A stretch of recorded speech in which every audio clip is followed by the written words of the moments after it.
मिळाली का तुला शिफ्ट? काय बोललं ते कडू कारलं तुला? काही उपयोग नाही त्यांच्याशी बोलून. का? काय झालं? फक्त शिफ्टच्या लिस्ट मध्ये माझं नाव का नाहीये एवढं विचारायला गेले तर एवढं घालून पाडून बोलले मला. अरे लाज काढली माझी. काय लाज काढली माझी? हो.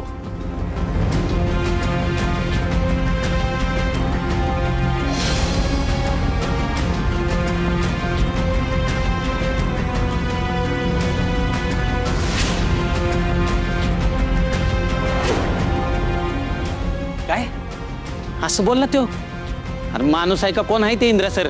उगाच त्याला मी कडू कारलं नाही म्हणत. एवढा शिकला सवरला मोठा हुद्द्यावर आला तरी कसं वागायचं हे कळत नाही त्याला. काय नाही तू काल नडली ना त्याचा बदला घेतला असणार त्यानं. मला पण तसंच वाटतंय. सतत बदल्याच्याच भावना असतात त्याच्या डोक्यात. हे असलं पोरगा आबांच्या पोटी कसं जन्माला आले ना तीच कळत नाही मला. गोट्या हे बघ हे असं आहे ती बोलताना पण विचार करणार नाही आणि आपण पार त्यांनी लाज काढली तरी बी गप्प बसायचं. ते जसं आपल्याशी वागतात तसं आपण पण त्यांच्याशी वागलो तर त्यांच्यात आणि आपल्यात काय फरक राहिला सांग बरं.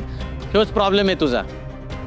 कुणी तुला पायताना सारखी वागणूक दिली ना तरी बी तुला चांगलंच वागायचं असतं.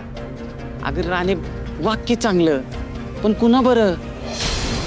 ते इंद्रा साहेबांसारख्या तसल्या माणसा बरं आहे का त्या गुणाचं ते? आता तू जाऊ दे ना तो विषय. अरे मला इथं शिफ्ट मध्ये जर नाव नाही लागलं तर काय काम करायचं? आणि जर काम नाही मिळालं तर पैसे कुठून आणायचे याचं टेन्शन आले. हे त्या कडू कारल्याला कळते का?